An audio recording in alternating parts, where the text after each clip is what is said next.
What is up, my friends? What is up? Oh my gosh. This show comes to you each and every weekday morning. Right at about, wait a minute, you know what? My camera is all jacked. Oh, we can't have that. Hang on.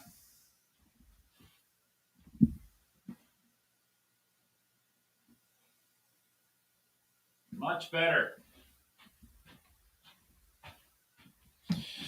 Took one look at that thing, and it was a little bit different. So I'm like, what just happened?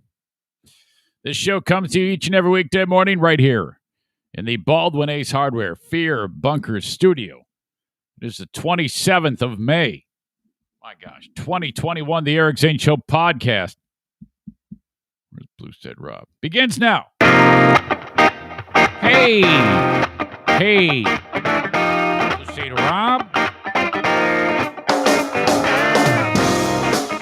Hey, this is Blue State Rob, and you're listening to the Eric Zane Show podcast, a show hosted by a liberal Republican whose ancestry dates back to the small country of Armenia and fueled by bouts of anxiety and adult attention hyperactivity disorder, also known as ADHD. It's not the best, but still better than radio. Anyway, here's your host, Eric Zane. Thank you, Rob.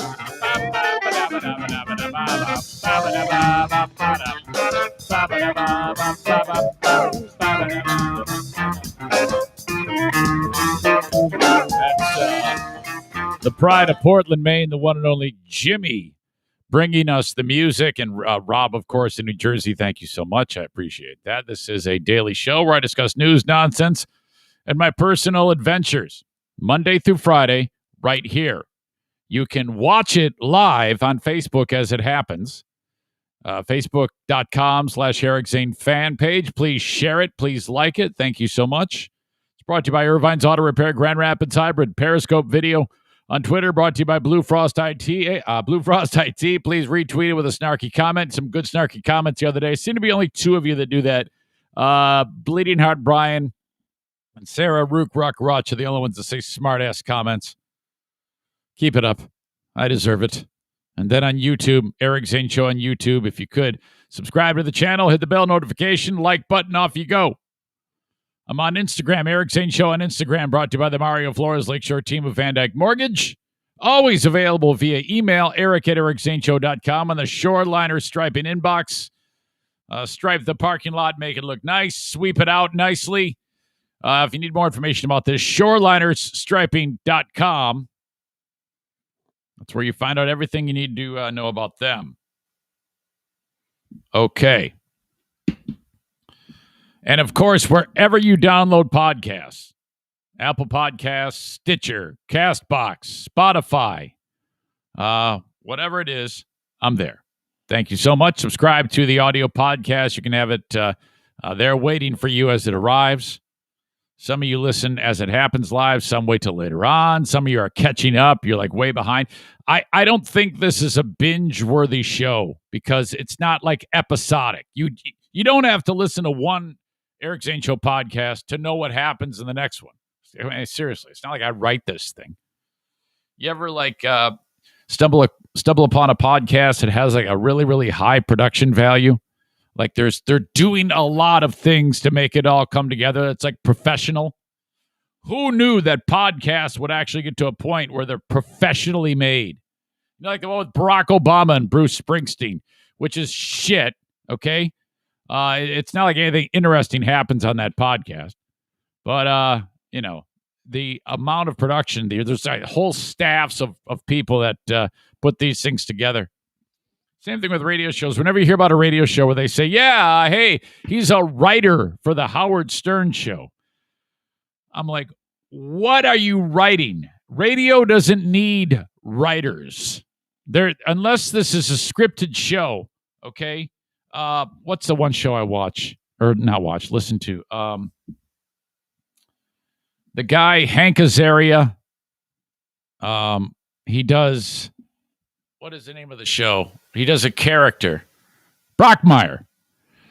The Brockmire Podcast is awesome. And that one actually requires writers. That's an example of this type of medium, whether it be radio or TV, that actually is written.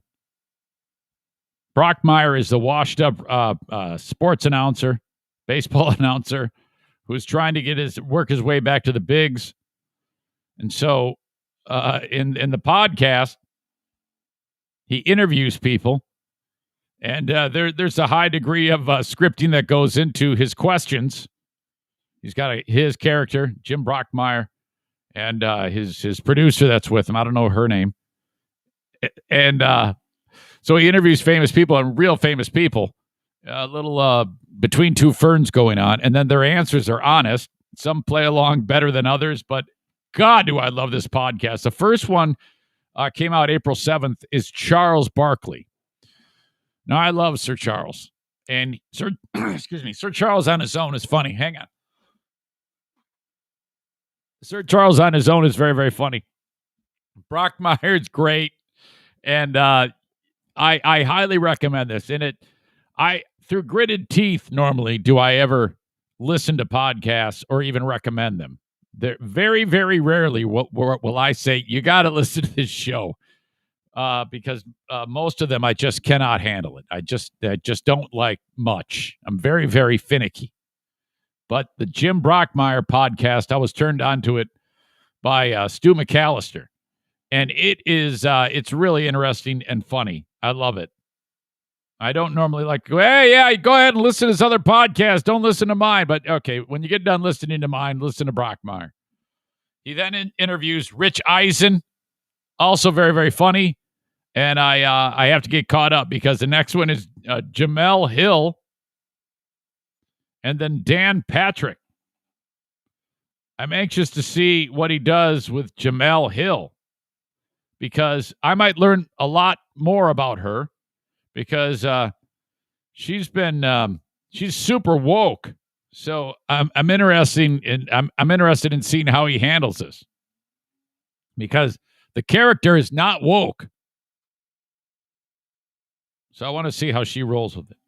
And then Dan Patrick goes with. I don't need to tell you anything about Dan Patrick. Everybody knows about Dan Patrick, so that is cool. Back in the day, I still don't know how he pulled it off. I think it had to do with the connection that Peter Kosan had with people. But for some reason, Greg, Chris, Eric got invited to host the Dan Patrick Show. And, man, I can't figure out how that even happened. But I guess we were living right. And the next thing you know, from our studios in Grand Rapids, we're hosting a show. And BBL at the time, obviously I had no connection with them at the time, they carried the Dan Patrick Show. And they had no idea that this was happening. So we get done with our regular show on GRD, and then the Dan Patrick Show starts. And Greg, Chris, Eric are now hosting. We're on BBL through the Dan Patrick Show. No, here's your guest host, the Free Beer and Hot Wings Show. They're like, what? Holy shit. Michael Gray's like, fuck, shit, no, my God, Jesus, I suck. I can't stand that guy. But, yeah, so that actually happened. And then I think there was, I think we hosted his show like 2 times from Grand Rapids or maybe once. I don't really remember. And then they actually invited us to their studio in either New York or Connecticut. This little town, and we walk into the studio and hosted with all of the Danettes. And I again, for the life of me, it must have been they had just. Greg has some sports knowledge, and so that had to. We didn't even. Chris and I didn't even need to be there. Frankly, we were just there as I think just moral support. So I just basically fucked around, but we were on TV. So that was a huge thrill, and I don't have any of the footage of it. It's like gone. I never got my hands on it, and it vanished from the internet, probably scrubbed by the Dan Patrick Show because they didn't want any part of it. But I guess it went okay. I kind of just did it, and then we flew back, and then that was it. But to this day, I tell people that I did that. And they're like, yeah, right, whatever. But no, I did. I was there. I somewhere there's proof. But, all right. Bygone days. 143 days until the October 17th Grand Rapids Half Marathon Showdown with Mike Ball. I've talked about it last several days. I don't even know how we got to this point where, and I've been doing this my whole life. Race challenges take place, and then I think only one time I have won one of these, and that was the time at the half marathon at Disney, and I was probably 39 years old then, and 16-year-old Logan Belgraf, who at the time was probably able to run a 1 hour, 18-minute half marathon. Very, very talented runner. Challenged him. And about 6 miles in, I had been catching him. And I thought that was weird because I had no business, but for some reason we were doing the race. And I didn't think I was going to beat him, but then I'm like, well, wait a minute, what the hell is he doing right there? He's going like my pace. It's like way off of his pace. And then, so he doesn't know I'm behind him. And then all of a sudden he stops running. And I'm like, oh my God, he's dead. He's dead. Holy shit. And that was it. And so I go, Logan, smell you later. And then he kind of walked it in. And so I never let him live that one down. And then he smashed my face in from that point forward. There was the time I raced that guy, Benner Crombie. You remember him, Ben? He was an intern on the Free Beer and Hot Wing show, and we did a big half-mile race challenge, and he rubbed my nose in shit. Okay, that was bad. Now there's this. Here I am. I'll be 51 years old when this race happens. October 17th, Grand Rapids Half Marathon. It's all a blur as to, I think, did I make the challenge? Did he make the challenge? I don't even remember. All I know is that he's like, okay, man, let's race. Okay, yeah, or whatever. So it's happening. Half marathon. Mike Ball, who is in much better shape than I thought. Just this past weekend, Sunday, get this. He's in Chattanooga, Tennessee. He does the Ironman 70.3, which is a half iron. Okay, normally the distance is 140.6. This is 70.3. And okay, so that's not easy work at all. You got to be in great shape to be able to just finish this. And he did more than that. He kicked lots of ass. He's in great shape. It's at this point that I'm like, I look up his results over the weekend, and I'm expecting one thing, and I see that he did much better than I thought. I'm like, oh no, I'm dead. What am I going to do? I am not in any shape to even, get through 20 miles in a week right now. Shit. Here he is crushing a 70.3. Oh boy. And then he gets on an airplane after finishing this thing. So again, just so you know, he swims 1.2 miles. That's just the warm-up. Gets on a bike for, 55 miles or so. And then he runs a half marathon. He did very well. Then he has to get on an airplane, fly back. He lands about 11 p.m. Sunday night, and then he has to load his trucks to deliver Little Debbie in the morning. So he goes from the airport to his warehouse, starts working, and then goes home, gets in bed at 2 o'clock, gets up before the crack of dawn, delivers a full day's worth of sugar confectionery delight from Little Debbie to all of the stores in West Michigan, and then shows up at my house before he goes home, like 6 o'clock at night, to give me my training fuel, which is Little Debbie snack cakes, which is just his way of saying, fuck you, you're dead. Son of a bitch! That was on Monday. And then after he left, I did my workout Monday, the first day of my training for this.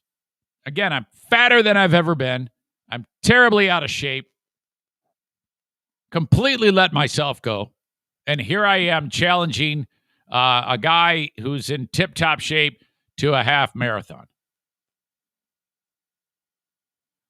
I did the workout, except did the workout with didn't finish the workout on Monday.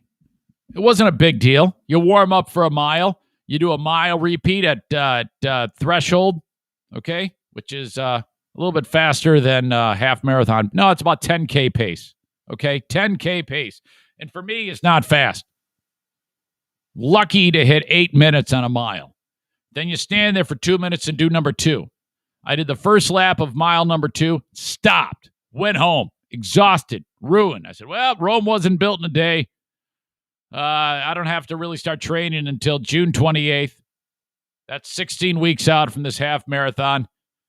I just want to get through the day. I want to get through the whole week's worth of running. I want to run the whole week. So if I cut this workout short, no big deal. Okay? No big deal. I convinced myself of that. I followed up Monday with Tuesday by not working out at all. I didn't do anything. That leads me to yesterday. Yesterday is a little bit different than Monday. I'm doing half-mile repeats. All I got to do is 3 of them. A little bit faster than 10K pace. I got to do it about 5K pace. However, my first half mile was at the same pace that I did the miles, which is supposed to be 10K pace. Well, I did the first one, and I'm ruined. I used to do these for a workout just like this. When I was in shape, I used to do 10 to 14 of these half-mile repeats at about 3 minutes, 8 seconds for the half mile. Yesterday, I did it, I only had to do 3 of them. I did the first one at 3:59, more than 50 seconds slower than what I was doing it not that long ago. It gives you an idea. You think, oh, well, hell, this ain't only 51 seconds. No, that's a huge amount of time. That is awful, okay? 6 minutes, 16-second pace per mile to now 8 minutes a mile. It's absolutely shitty. Horrible. It's like, fuck. I got that first one done, and I'm like, and then after you do the first half mile, you're not supposed to stand there. You're supposed to jog around the track for a quarter. And it's supposed to be at a recovery pace. But my recovery pace is like walking. So, oh shit. And then you go right into number 2. You don't stop. You just like jog into your second interval. And okay, I hit that one at about 4:05. So I'm getting slower. You're not supposed to do that. You're supposed to descend. You're supposed to get a little bit faster every one. No. My God. And then I kind of jogged around for my second recovery. I'm getting ready to start number 3. And I grabbed my keys and went home. Oh. This is not good. Let's see. I texted Mike Ball. 7:48 last night. Couldn't make it through the workout again. What I'm thinking is I have to, in order for me to get to the workout, I have to slow down on those first 2. I'm going too fast at an already abortion pace of 8 minutes a mile. I need to slow it down in order to all I'm looking to do at this point is make it through the workout. I can't even do 3 intervals at an 8 minute a mile pace. Half mile intervals at an 8 minute a mile pace. Mike right now could run an entire half marathon at that pace, and be talking the whole time. I'm fucked. I am so dead. Couldn't make it through the workout again. He writes, love how your training is going with laughy emoji. I respond with, fuck. Now here he is, just a handful of days removed from this half iron. Yeah, I got in a nice and easy 5.5 miles at Strider's. My training starts back up tomorrow in full today. I got a new goal. And that is for the Grand Rapids half iron, for the Grand Rapids Triathlon. It's an iron distance event. It's not an actual Ironman sanctioned event. For the run, which is another half marathon for his triathlon. For the run, I hope to rip off 7:45 a mile. That's the alleged pace that you think I can run the half in Grand Rapids in. Game fucking on.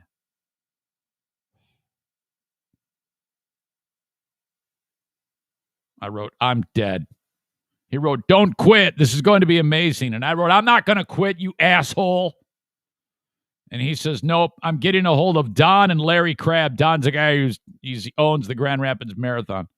I'm getting a hold of Don and Larry Crabb. I'm going to get big boxing-style match posters made. Shut up.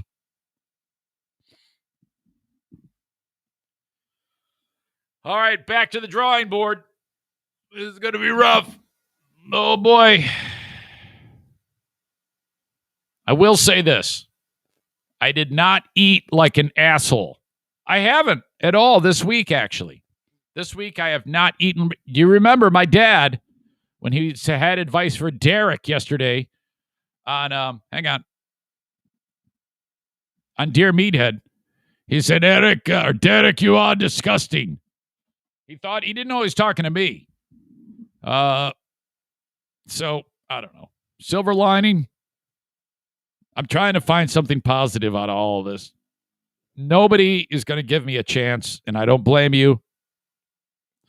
I cannot believe I am attempting this. I think I should change my goals and lower it to, I need to sign up for one of those local fun runs where, it's a 5K, and then the very last people to start are the old ladies and the old men and the pregnant women who have babies with them and they're pregnant, and maybe those type of people, the walkers that kind of just it takes like a whole day to get through a 5K. I think that's where I'm at right now. This is absolute shit. Man. Ever since this all happened, I am at this point right now because of getting fired. Eric, which time? You've been fired 3 times from Grand Rapids Radio. Which one are you? Okay, the first one. The second that happened, and then I had to start to actually try and work and put in more time to doing a radio show. That's when I stopped doing triathlon. I was so focused on radio, I had no time. So I quit it all, and since then it's been just okay. What's gone down is my fitness. What's gone up is my level of fat, my cholesterol. My doctor's sitting there. He looks at my blood work. He's tapping his foot. He's like, "What's happened to you? What happened to you? Look at in 2016, you were 151 pounds. Your LDL was 88. Here you are." 5 years later, you're 6 years later, you're 175 pounds. Your LDL is through the roof. You look like shit. What are you doing? Your HDL, the good cholesterol, has gone way down. Seriously. I mean, you only have one kidney now. You're just asking for trouble. Oh my gosh. Tell you what, though, nothing gets me motivated more than me beating the shit out of me. So, yeah, right now I'm saying I'm fucked, and I probably am, but I'm not. I am more motivated than ever. I am not giving up. I am still very, very energized and pissed off. I am pissed. Jeez. All right. So that's what's happening with that. It is. It's downright ugly right now. Can't even get a workout done. Man, I'm sure you guys are brutal on the comments. Kate says, you got this, Eric. Thank you, Kate. I appreciate that. Nick's got a birthday, which Nick, by the way, says Eric's new goal, survive. Fuck.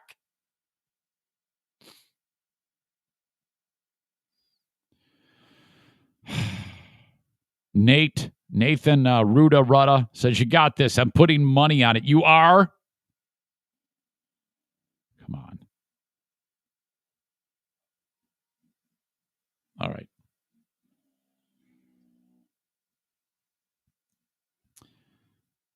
Stevie says, I get it, Eric. It's hard to start up again. You have to go slow and steady. Yeah, you're right. I know. So, okay. Thank you so much. Thank you for all the support. It's going to be great. When this race happens October 17th, this is a perfect opportunity for us to get together. And at the finish line, you can cheer on Mike Ball when he finishes 25 minutes ahead of me. And then I'll be in there pulling a trailer. Holy crap. All right, big day yesterday. Eric Zane Show podcast, haircut school. Look at that. Look at that haircut. Look at that. Now, truth be told, it's just clippers. You just take it. Number 3 on the sides, number 5 on top. But then you got to take the guard off. Well, no, first you put a number 1 on. You do the eyebrows, nice and trim. Then you take no guard. You just do a comb up the side and run the clippers along the comb as the little hairs, and then taper it. You got to taper it appropriately. Queen of the Forest has to do the back, my neck. I'm using my offhand. I go, that's okay, no problem. Clean it up nice, high and tight, handsome as ever. I got that. At the end of the day, I may be slow and fat, and I'm going to show you my belly whenever I can. But at the end of the day, Mike Ball still looks like fuck. All right? Seriously. There are guys, pictures of Nazi death camp survivors who are like, holy shit, man, that guy is ugly. He looks like fuck. So eat tons of shit. Andrea says, yeah, you were looking shaggy at the game Saturday. Yeah, I cleaned it up, Andrea, just for you. All right. Yesterday, the Queen of the Forest began rehab. Oh, my God. And, this is going to be such a process for her because the doc said, okay, yeah, you can't so much as like lift a coffee cup for like the next year. This gives you an idea of how serious shoulder surgery is for the Queen of the Forest. So she heads into this rehab place and oh my God, it is so basic. You have this really, really bright, sweet young man who appears to know everything. You ever notice that it seems like the PTs seem to know more than like the doctors? They always seem to have a better handle as to what's going on in the intricacies of something like this. Because, I don't know, it's just something about the expertise. But the way they use just movement to get you back. And by the way, even just a handful of years ago, when you have, because Diana had frozen shoulder and a hole in the rotator cuff. They repaired the hole in the rotator cuff. And so now they have to rehab her from that while the frozen shoulder is kind of like being manipulated. But back in the day, hell, a handful of years ago, Diana had this done. If you have frozen shoulder, they knock you out and then they just crack it, and all the scar tissue actually physically breaks. And then they go, all right, go home and rehab it. They don't do that anymore. Now they do it differently. And that was just not long ago. So this guy has a very, very difficult task of bringing that shoulder back without doing any damage to the surgery that was done. So this is not easy, but this guy is worth every penny, I'm telling you. And so he's sitting there like for an hour, basically just doing range of motion things, kind of like moving it to a point that it can go, the shoulder, just shy of pain, just shy. And he knows exactly where to go. He's kind of like watching her face. And as soon as she kind of starts to wince, he backs it down a little bit. And then he knows exactly where that is and then goes back to rest, brings it back to where it's just short of any bit of discomfort, doesn't want to hurt her. And then he goes like a lateral raise, not a frontal raise, and really, really great. And it's loosening up slowly, but then of course by the time she gets home, it's going to be back to, oh fuck, this is painful. And then he puts her into this like cuff, and it gets cold, and it offers like compression for like 10 minutes. She's got to sit there. This dude is so great. And so like, yeah, okay, well, we'll get used to seeing you for the next year. Seriously. It's that, wow. Yeah. So kind of like what she has to deal with right now. But for the most part, I mean, we're 2 weeks and a day since that surgery, but she's doing okay. I had the discussion with the Queen of the Forest about going up north tomorrow. And as I've mentioned earlier in the week, I will be doing no podcasting after today. We're just going to blow by the Ben and Eric Patreon podcast. Schedules didn't work out. Ben recorded yesterday with the Balls Out show, so it's all kind of wonky in timing. So I apologize for that, but I will be making up the Ben and Eric Patreon podcast, getting back after it next week. So no podcasting tomorrow. All right. And I will have a best of show though, like old material that because, of course the sponsor is still very, very important, and I want to get their messages out, and I want you to have something to listen to, and it's going to be something great from the past, and it's worth a second listen, easier to get it this way than having to go back and search out something that you like, plus it's all like kind of all in there in one big greatest hits for the day. So part of the day though was I go, hey Diana, and I talked about this, I think on the Patreon. The idea is, I know for a fact that the NFK, my brother-in-law, Kevin, he loves going up north with us. Well, I mean, I've only taken him up there. It was just him and I, and we went once. And,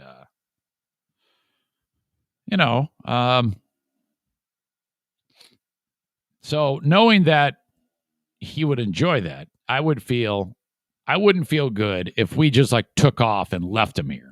So he's just here, and what also is an issue is we don't have a landline phone here. So if anything goes wrong, he can't get to a phone to call for help. So it's kind of a better idea to get him keep him with us, And I wouldn't be comfortable with just, smell you later. We're going to be gone for the long weekend. Just stay here by yourself. And it just doesn't set with me. So, with that, you get the full package, the NFK and all of the accoutrements that come with the NFK, like the Hams beer shit cannon, which fired off yesterday. Okay. The area, the artillery field where the Hams beer shit cannon fires is this one particular bathroom. He uses two. And I'm like, oh, shit, I wish you would just use one. He has enough sense to go to the back bathroom when the Hams beer shit howitzer is going to fire. Now, he never, ever, if he has to go pee, he will never, ever put the seat down after he goes pee. Okay. So if the seat is down after he uses the bathroom, he was seated,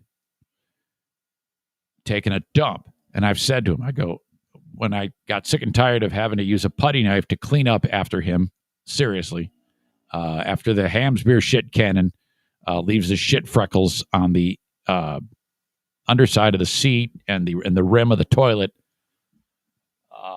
I said to him, I go, okay, buddy, I can't take it anymore.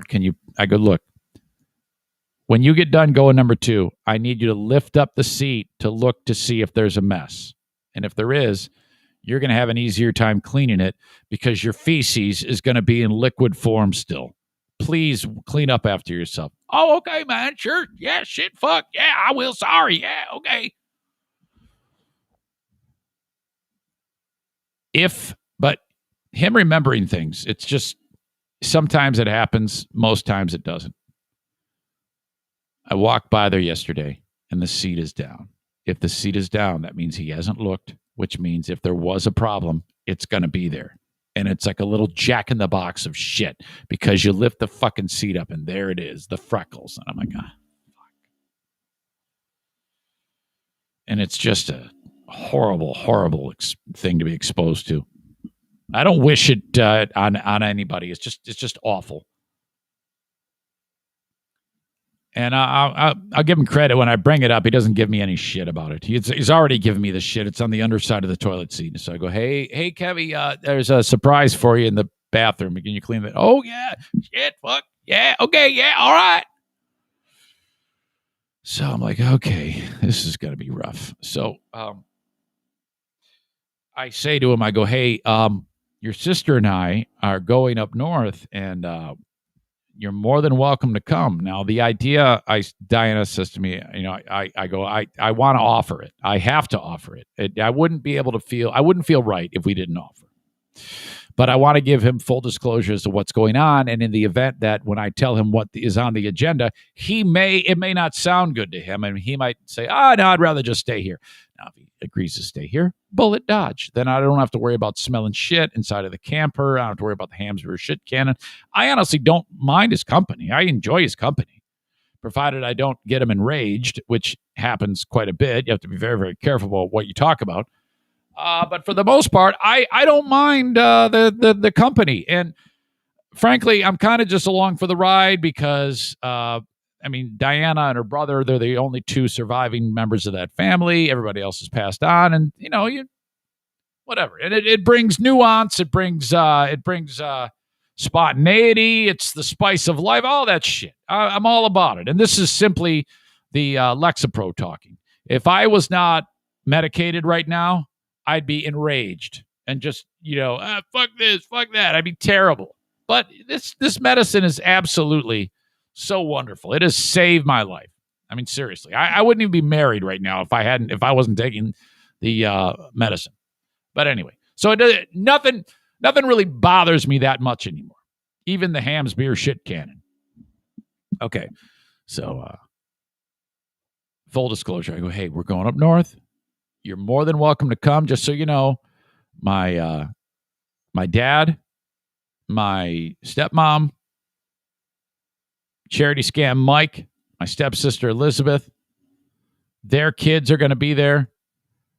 Sophia, that's the young lady with who has worst case of autism you'll ever see, completely nonverbal, and another elderly couple, charity scam Mike's mom and dad are going to be there. So. And I tell him that because, remember, I told you one time he wanted to go up with, I invited him up with me, and his exact quote was, I don't know if I want to go up there with people there because I'm afraid I might say cock. And that was the funniest thing I'd heard. What? Yeah, man. Hey, I don't want to go because I might say cock. So, okay, all right. That's up to you. If you don't, he actually was concerned about not being able to control himself.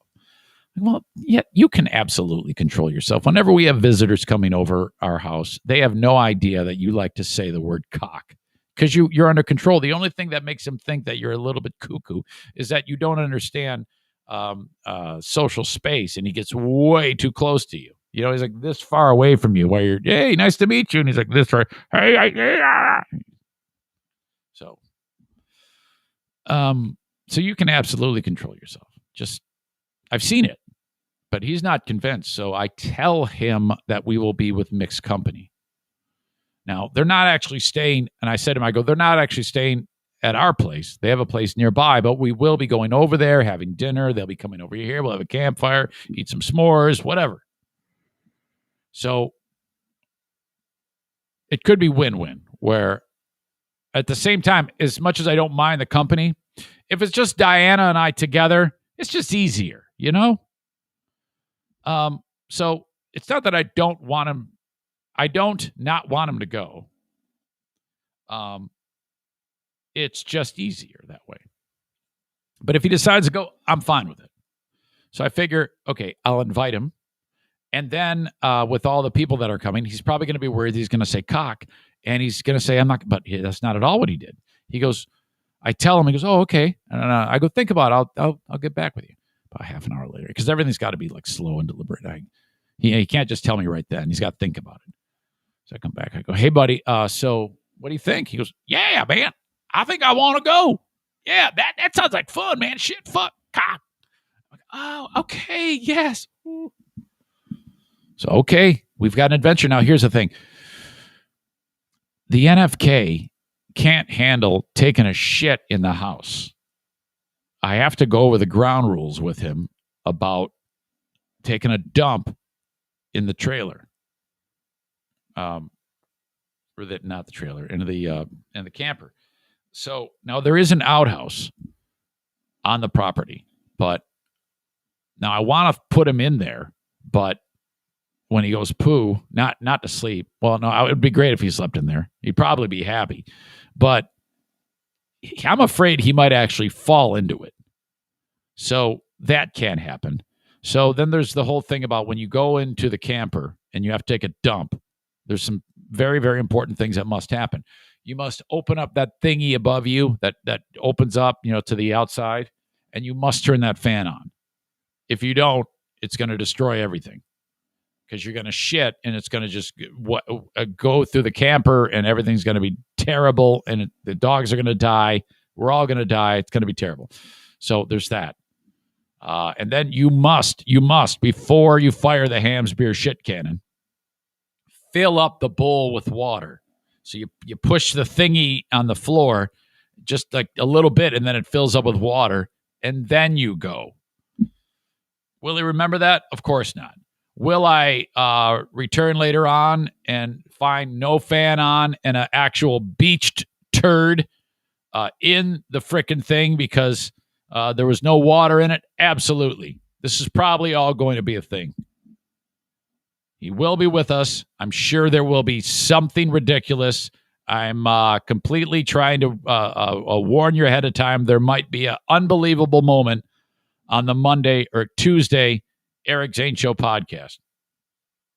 No podcasting Monday because of Memorial Day. All right. I'm taking a long weekend. Friday, Monday, no podcasting. I'm looking forward to it. Be able to see my dad. I haven't seen him since October. Haven't given him a hug in a year, maybe more than. Wow. Holy cow.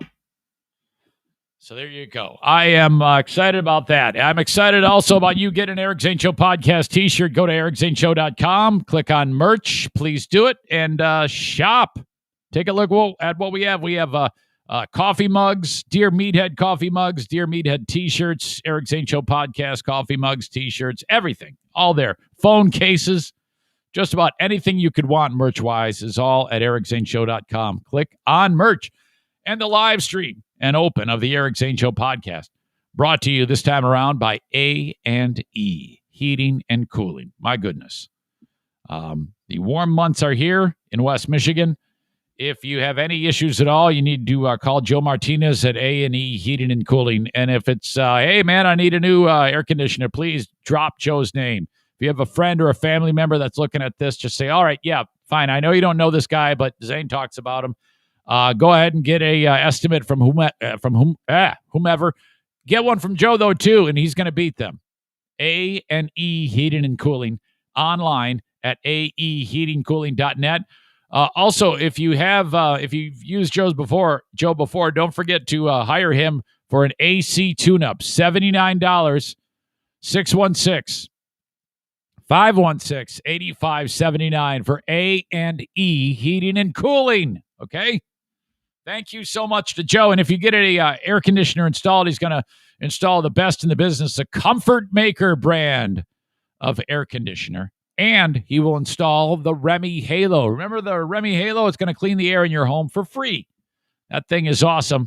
He will install it for you. It's like a $600-700 value installed for free from A&E Heating and Cooling. We've got a car dealership on the show. Sarah Honda Granville. Online at sarahhondagranville.com. That's S as in Sam, ERRA. Sarah Honda Granville.com. You can also shop in person if you're okay with that. In West Michigan, they are on Kennewa Avenue, right near 44th Street and 196 there. Can't miss it. Go check out the amazing brand new inventory, certified pre-owned. They even have a used car section there, all on one campus at Sarah Honda Granville. Thank you so much. If you go in there, drop the name Cameron or Thad. Say, I need to see one of those guys for whatever you're shopping for, and mention my name. Mention my name to whoever you're involved with there. when it comes to shopping for a new car. You know, the power is in the hands of the customer these days. Car dealers know that most shoppers have an unbelievable wealth of knowledge about the products. Okay? The internet has made us all experts on car buying, and most people do their homework. They encourage that. All they ask is that when you're thinking about making a final purchase of a brand new or certified pre-owned Honda, you call upon Sarah Honda Granville. Okay, you're going to love this next story. It is. It comes to us from right at the very tip top of the lower peninsula of Michigan. Mackinac City, not Mackinac Island. Mackinac City is your last stop before the, what the hell is that bridge called? Mackinac Bridge. How could I forget the name of the Mackinac Bridge when I'm talking about Mackinac City? Okay, you stop there, Mackinac City, and you can take the ferry to Mackinac Island. Now, make no mistake. Everything about this portion of the state is shit. Every single bit of it. If you like tons of tourists, massive price gouging, shit that you will not enjoy, like mini golf, overpriced food, horrible service, shitty hotel rooms, go. This is what you can expect at a fucking tourist hellhole like Mackinac City and Mackinac Island. Let me also say this. These parts of Michigan, these places that have these tourist attractions on the island and in Mackinac City, for some reason, people like this shit, and I can't figure out why anybody even goes there. But whole families, I mean, I could understand going to like Disney World or Cedar Point or whatever, because there's rides, there's attractions. Why the fuck would you travel that far in through Michigan just to sit there and do the same shit that anybody can do in any town for about a third of the price? It is an absolute abortion. I do not give the Eric Zane Show podcast tourist stamp of approval to Mackinac City or Mackinac Island. Fuck both of those places. I hate those places. They're the absolute worst. Oh my God. So if your family ever says, hey, let's go to Mackinac City, just say, no, fuck you. That's what you tell kids who want to go there. And any kid that thinks that place is fun, they're an asshole too. Like I said, go to Cedar Point. Michigan's Adventure, which is a dumpster fire, is better than Mackinac City. At least there's rides there. Sure, you might lose an arm on the ride, but who gives a shit, you know? All right. So avoid that. And Frankenmuth is right in there too. Any place that the main industry for attracting people is overpriced food and mini golf is bullshit. That is not tourism. That's just shit that's taking shit, putting a bow on it, and then throwing out an ad campaign, and people go, yeah, let's go, because people are idiots. That's why people go to places like this. Absolute garbage. Okay. So the family decides to go, and even though family decides to go up to Mackinac City and they're going to spend the night in Mackinac City, and then from there travel on the ferry to Mackinac Island. They stop at a hotel room for the night in Mackinac City. The next day, they're going to go on the ferry to Mackinac Island. It's a mom, her 5 kids, and a friend. And they go. There's a problem though. So I'm going to let the story. It's from Channel 4 in Detroit. Describe what's happening. You're causing damage. Is not going to pay for it. Sorry, it starts with her cell phone video of the guy, the guy behind the desk, treating this lady like shit. You're causing damage. Is not going to pay for it. I haven't caused. Good answer. You're an idiot. The viral video at the center of the controversy. A flooded bathroom had the mother rushing down to the front desk in the middle of the night at the Crown Choice Inn and Suites. The abuse hurled at her. She recorded on video. Mara McDonald live downtown tonight. Mara, she was there with her friend and their 5 children, and they were told to leave immediately? At 2:30 in the morning, Devin, with absolutely nowhere to go, they ended up driving 60 miles to Gaylord to find a room. It took me a while to process what actually happened. It was supposed to be a fun trip for 2 moms and their kids up to Mackinac City. They checked into the Crown Choice Inn and Suites. It was just not in good condition, and our kids didn't even want to stay there. She could live with it for a night. They were heading to Mackinac Island the next day. Everybody goes to bed at 11 when her son hears water running. The toilet is overflowing. Bila runs downstairs for help. She sure didn't get any. I was laying in bed with my children. I'm not giving you permission to record me. No? I give you permission. I'll just record your well. I was laying in bed with my children, and your bathroom started flooding. So your response is... You rented the room. It's your bathroom, ma'am. No, it's not. You're responsible for that room. No, I'm not. Okay. Did you hear what he said? She goes, yeah, the bathroom's flooding. Now, at any other hotel, they would say, oh, my God, I'm so sorry. They'll take care of that, right away. He goes, oh, no, it's your room. You're responsible. It's like, yeah, but he's not a landlord. She's not renting a house, you asshole. And even if you were a landlord, you would still fix the problem. That isn't how hotels work, you stupid son of a bitch. Can you believe this guy? And all the while, he's just looking at his phone, giving her snarky answers. And your bathroom started flooding. So your response is... You rented the room. It's your bathroom, ma'am. No, it's not. You're responsible for that room. No, I'm not. Yes, you are. No, I'm not. Yes, you are. No, I'm not. Stop being an idiot. I'm an idiot. And start thinking with your mind, okay? Stop being a dumb Democrat. Oh, okay. And go to your room, pack your stuff, and leave. What? He keeps going. Do you own this hotel? Yeah, it's family owned. Get your stuff and get out. Bila got her fellow mom and all the kids packed up around 2 a.m. after the man at the front desk called the police on her. I want them to know that we're very sorry for what happened. My family in no way agrees with anything that was said or how anyone was treated. Owner Joe Ligio says that's his cousin Benny on the video, who he has now suspended while the family figures out whether he's going to be fired. He's apologized profusely. He understands that what he did was wrong. There's no excuses. I would implore them to look into the reviews and the complaints that are posted on the Better Business Bureau, because that's what I did when I got home, and I had no That's how I get results. idea. This was not an isolated incident. Back here live, I asked Bila, how did politics end up getting inserted into this whole mess? She says she doesn't know. She thinks maybe it's because she had her mask on. This was on April 9th during spring break, so they were doing their best to keep the kids safe. That's her best guess at this point. Joe Ligio has sent her an email apologizing for the whole thing and offering up a free stay at the hotel. She's really not interested in returning. We're live downtown tonight.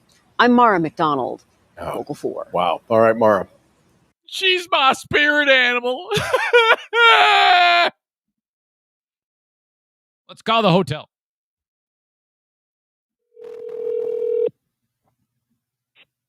Good morning, Crown Choice. One moment, please.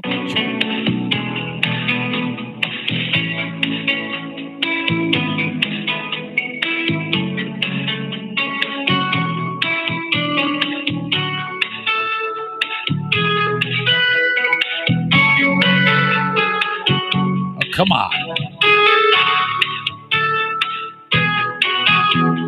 By the way, we had a similar type of interaction listening to On Hold Music on the Patreon a couple days ago. Calling that school that photoshopped the girls' boobies out of their cleavage. That one got off the rails.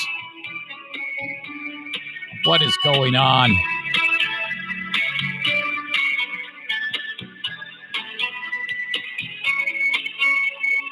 All right, I'm going to give it a little bit more time.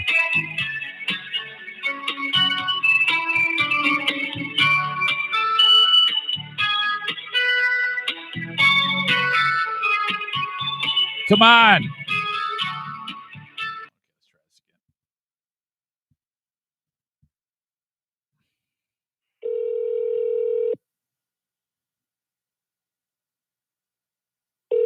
You know, they're getting inundated.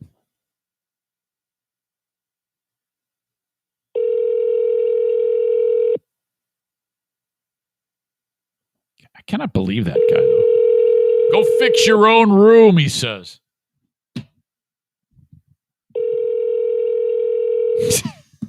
Tyler. Asshole. Okay, we're going to have to come back to this.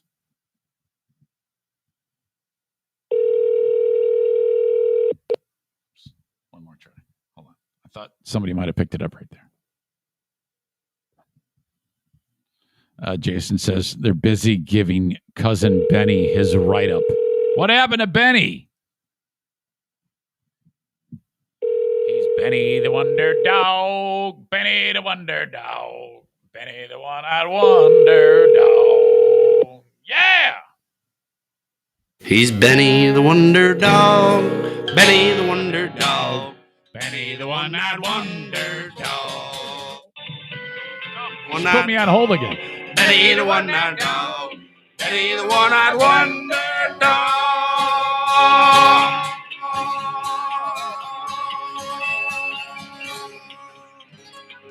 Don't you want him?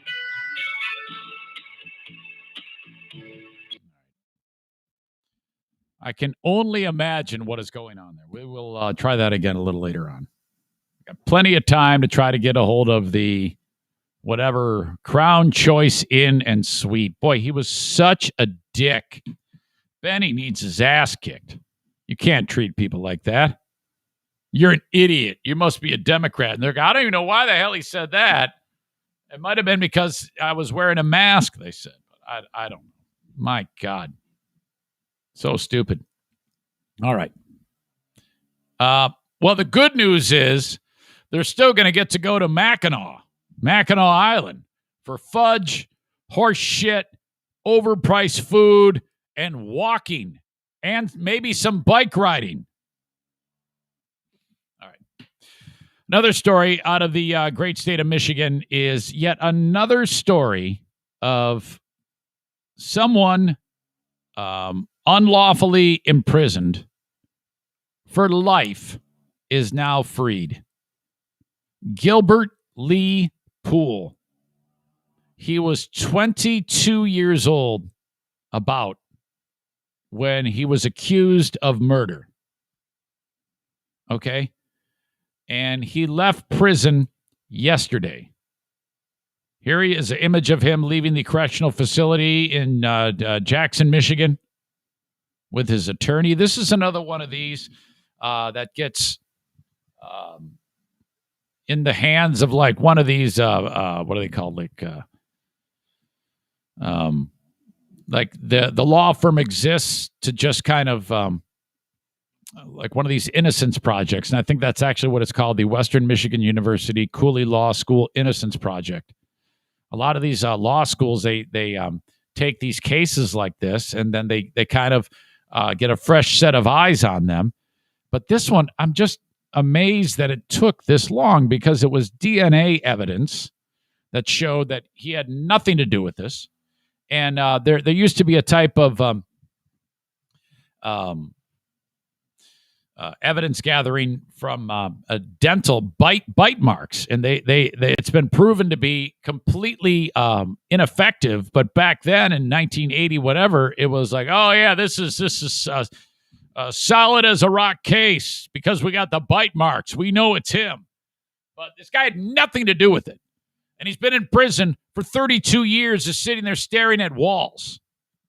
And he indicated in the story that he had been trying to exonerate himself. Hey, I'm innocent, and here's what I have to prove that. And nobody would listen to him. It wasn't until this Cooley Law School got behind him that it ended up working out. He says, quote, I have to say that I didn't understand what was happening back in 1988 when I came to court to be tried for a murder I didn't commit.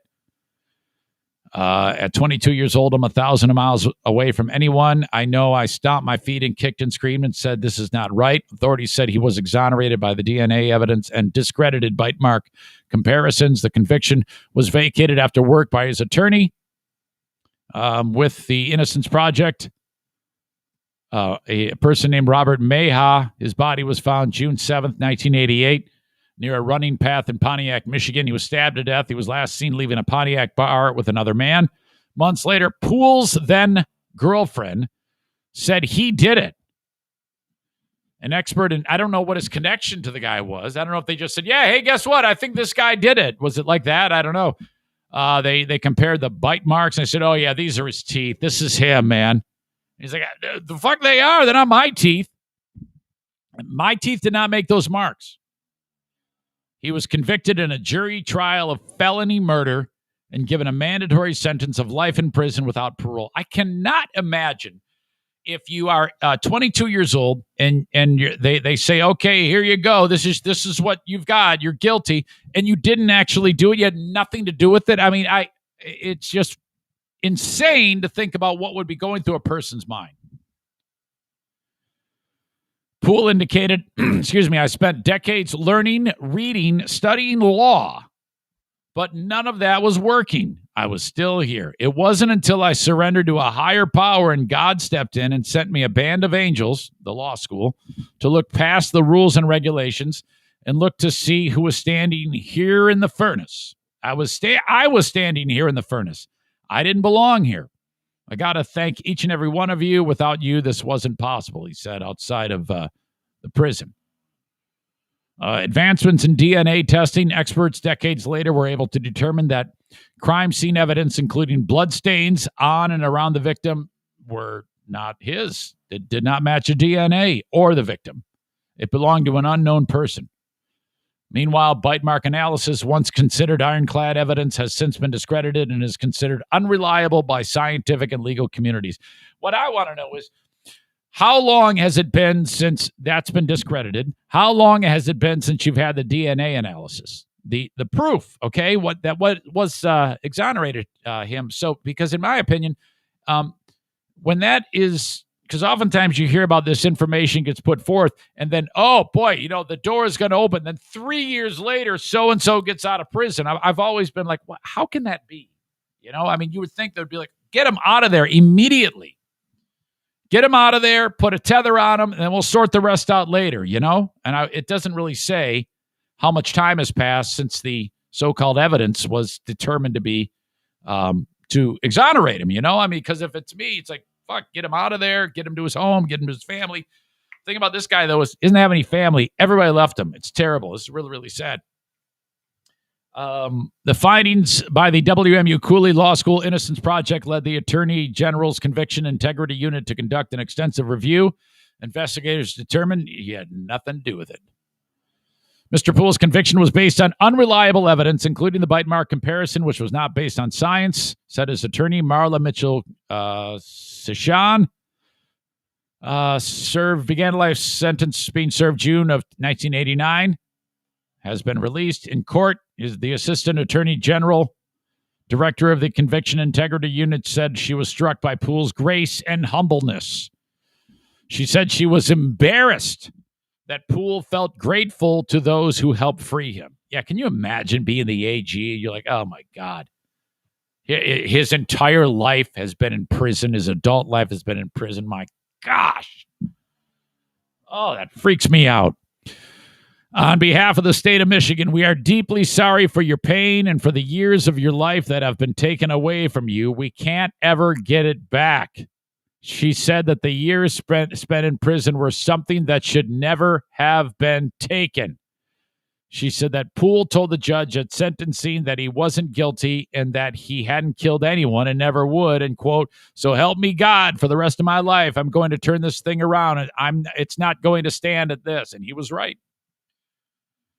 Mitchell Seshan, Poole's attorney, told the judge that her client suffered greatly, but he never gave up. Quote, for 32 years, you have been called a killer.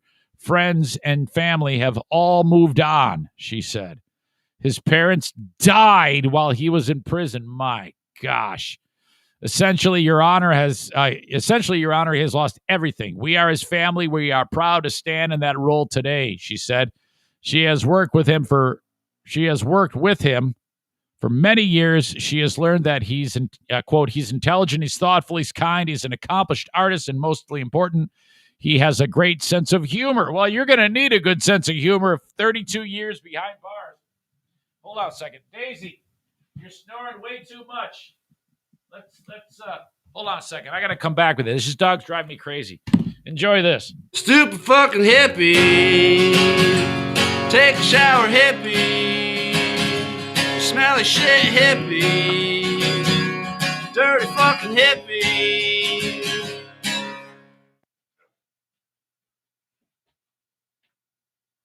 There you go. Snores too damn much. I can't even concentrate. Let's see here. This organization, in 2019, the Attorney General's Office and WMU Cooley Innocence Project received grants from the U.S. Department of Justice to screen claims of innocence and conduct DNA testing and review cases where unreliable forensics led to conviction. So, this is just one. Can you imagine the backlog of cases? That's some scary shit. Okay, so what is this worth? If it's you're 22 years old, your whole family hates you, your mom and dad are dead, you never got to see them again for the rest of your life, you couldn't get any education, you couldn't get a job, you have no money whatsoever to help you take care of yourself when you get old, you're starting from scratch at age 50, whatever. What are we talking about here? I would think that the state of Michigan would give them a giant novelty check for an unbelievable amount of money for all of this, right? There's got to be something at work here. And honestly, it doesn't really get into what his next move is. But if I'm him, first of all, I'm not this nice. I walk out of prison with double-barreled Brian Cox middle fingers. And I say, fuck you, Michigan. Hell hath no fury, like a dude in prison for something he didn't do. Get ready. You better bend over because it's coming. And then, you're not so nice about it. I don't want this guy humble. This guy should not be humble. He should be aggressively mad. All right? The story goes on to indicate that he is entitled to something. Now, I'm guessing the state of Michigan is going to say, give him several $1 million to get him going, right? Because, they basically took 32 years of earning, and, maybe he wanted to become a doctor. Who knows? I tell you what, that'd be the first thing that I would say if I was exonerated. I'd say, I was going to be a urologist, and, a salary of that is $500,000 a year. So start there. And that's just a beginning. No. Prisoners in Michigan who are exonerated receive, are you ready for this? They get free housing for up to 1 year. And 2 years of services offered by the State Department of Corrections Offender Success Program. Yeah? Does that seem tempting? That's right. 2 years of services offered by the State Department of Corrections Offender Success Program. First of all, fuckheads, this is not an offender. This is some guy wrongly convicted of something he had nothing to do with. So fuck you.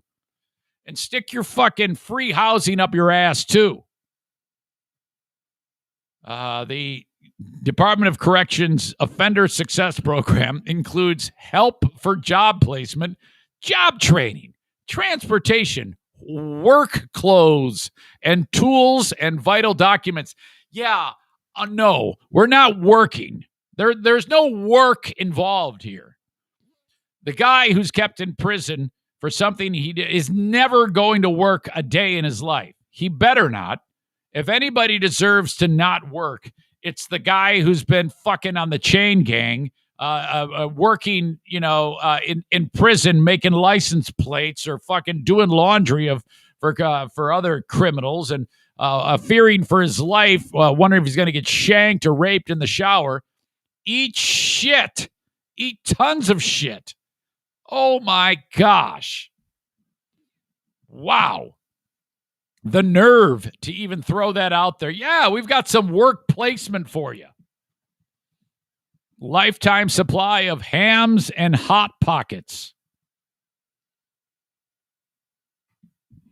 Tandy says, don't you worry, Gretchen's going to fight for him. Maybe. Big financial settlement. Tyler says $1 million per year incarcerated. Yeah, I think that's fair.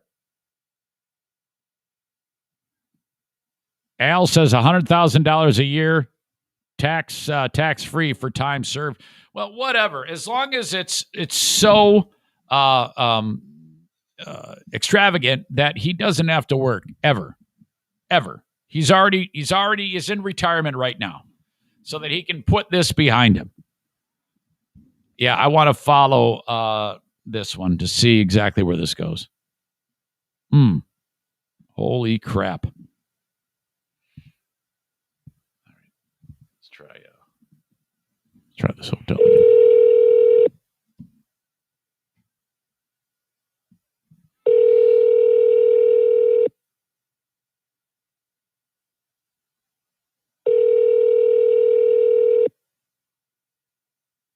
Maybe they've got a plan here at the Crown.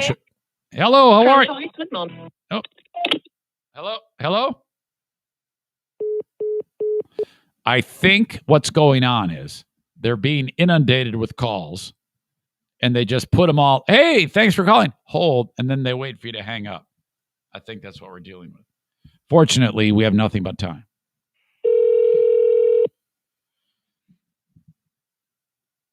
Yeah, these guys are public enemies.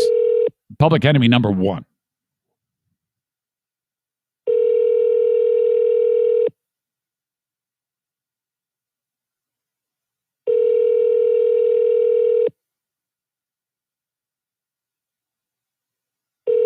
Oh, man.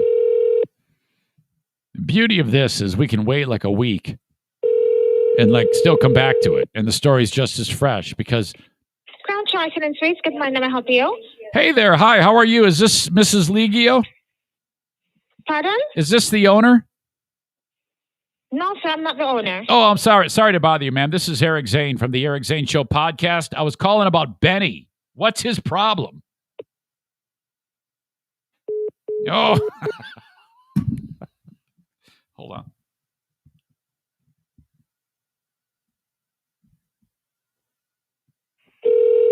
One more.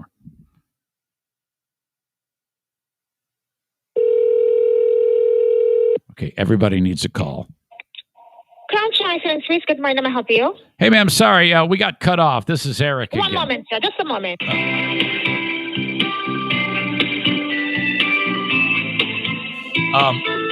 I noticed that you could hear a phone ringing while she was picking it up. So there's still probably more people calling. Okay. I'm going to write the number down on the live stream. All have to call and ask about why is Benny such an asshole.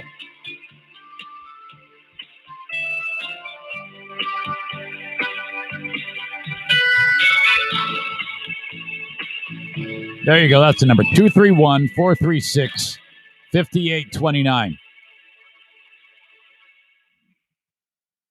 Hello? Hello? Hello?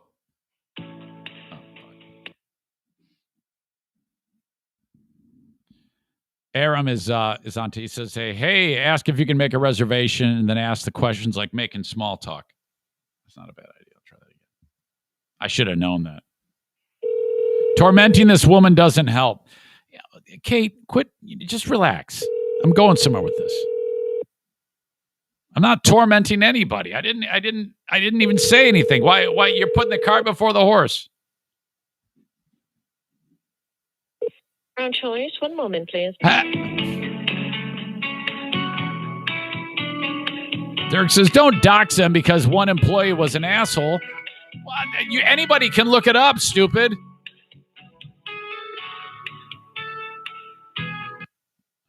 What the fuck is wrong with you guys? All I want to do is talk to Benny or get some questions answered, and you fucking snowflakes are freaking out. Shut up, Dirk.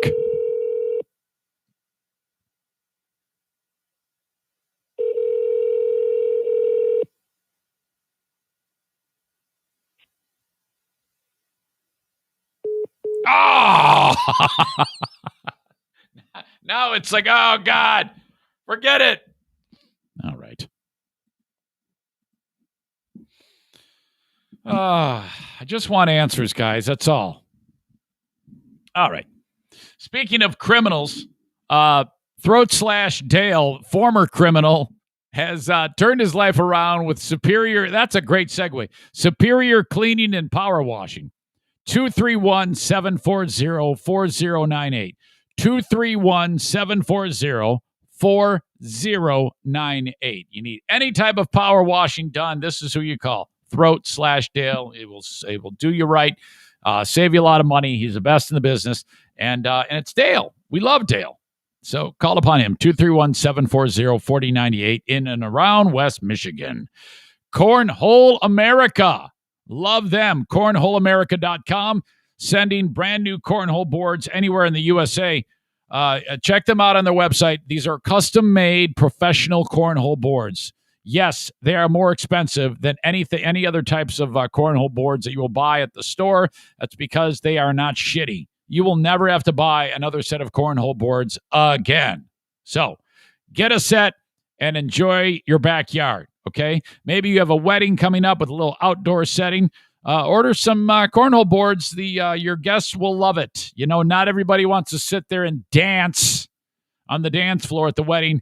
A couple of guys want to maybe have a couple of beers and maybe smoke a cigarette or a cigar out there. Cornholeamerica.com. Put whatever custom design you want onto a set of cornhole boards. And don't forget about them for Father's Day. Father's Day is fast approaching. Cornholeamerica.com. Okay. While I'm at it, my friends at Prince Army are inviting you to check them out for gun school CPL training at Prince Army. Better check out the next class. Okay, it's going to cost you $125 for everything you need to know for all the classwork from Prince Army. Once you take the class, you are certified. You can then go and apply for your pistol license in the great state of Michigan. Okay, so if you are in West Michigan, please think about them. We've got classes coming up later on this summer. As soon as they are scheduled, I will let you know. Prince Arming, online at princearming.com, or search them out on Facebook at Prince Arming. Thank you so much. And there you go, $125.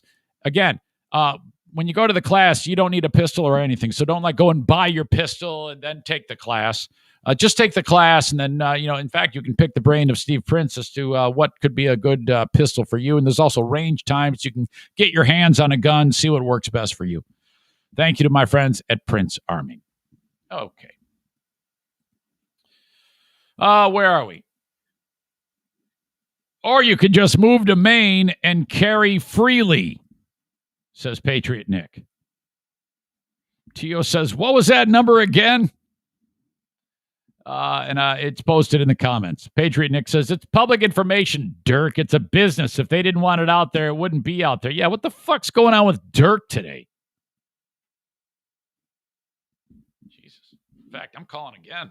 Fuck you guys. I want to talk to these people.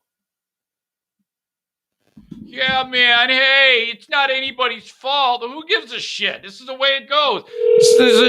This is why you don't hire assholes.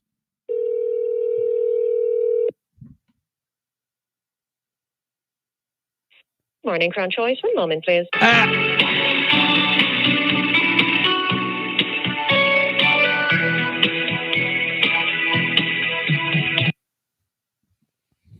This is tough. All right. Hey, Siri. Call Pooh. Oh, shit. Oh, no. I don't want to call Paul. Son of a bitch.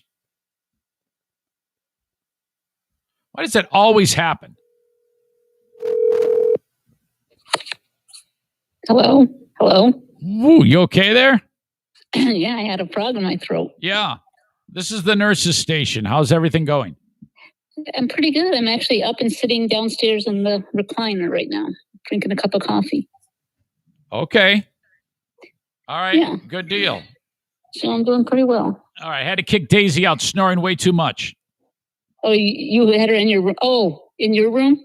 In your studio? Yeah, and it was just driving me crazy. I don't even think you could hear it. Well, some people could hear it, but oh, dear. It was just it's amazing how loud it is. Oh, dear. So where is she?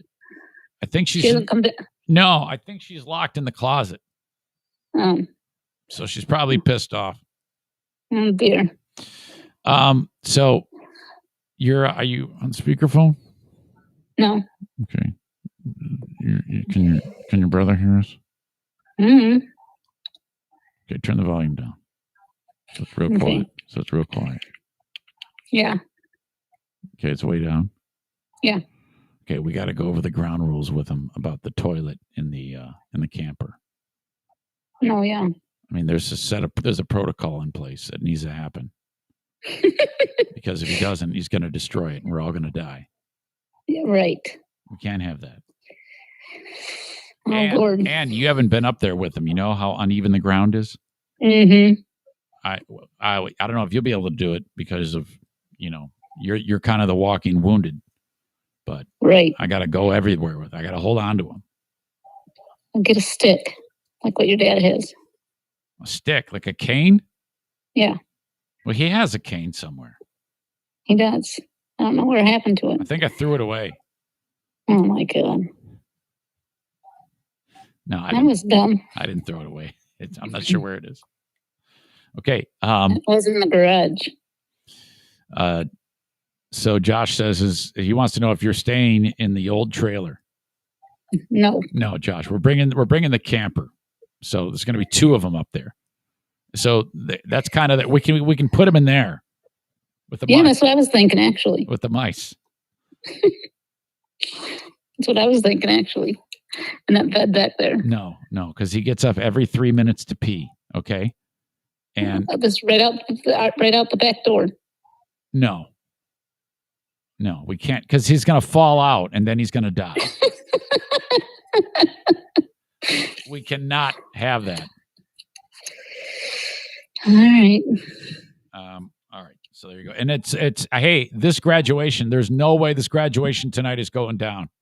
You don't think so? I know there's like an 80% chance of rain, right? No, the guy I watched this morning said 100% chance of rain. And once it starts, it doesn't stop. As soon as you feel a sprinkle, you've got minutes before it's going to be a soaker. Oh, great. So there's no way this graduation is going down tonight. Unless if it starts later than they thought. But it's looking it's a stone cold lock. That's dumb. Yeah. So... too bad it wasn't last night. Last night would have been a perfect night. I know it. So it's going to suck. And so now when does that thing get moved? June 1st. When is that? Is that Tuesday? Yeah. All right. Okay. So on that rehab that you did yesterday, when the guy was like moving all he's doing was like he was getting range of motion, right? Uh-huh. He didn't do stretching it a little bit. Can you believe how long this is going to take? No. He said it's going to take weeks, months. But didn't the doctor say it's going to take a year? Well, a year before I can like lift weights and like do stuff like that. A year till you can lift a weight? Mm-hmm. Oh. That's what he thinks. But this is worse. Maybe I'll prove them wrong. This is worse than like cancer. Oh my God. I'm telling you. It's not worse than that, but I'm telling you, it's no fun. My God. Like last night, just like out of the blue, I'd be sleeping, and all of a sudden, just a surge of pain would go through my shoulder for no reason. Like I didn't even move my shoulder or anything. It just like. Okay, now it's been a great amount of time since I have been inside of your vagina. Oh, my God. How much time until we can have sex? I need to know. I need a tangible number. When I can actually move my arm without pain. Unless I can just lay there. It sounds terrible.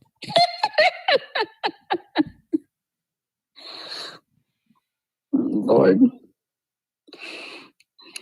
I know. What about an HJ with your bad hand? No, that wouldn't be you're not very coordinated. Hey, he didn't operate on your mouth. All right, gotta go. Honey, your butt's fine. Hey, gotta go. I'll see you later. Okay, I'll talk to you later. Okay, I might need some food in a little bit. How much longer are you gonna talk here? I'll be done by 10. Okay, bye. Okay, see. Zane, don't call him. You can't be mean to people, Zane.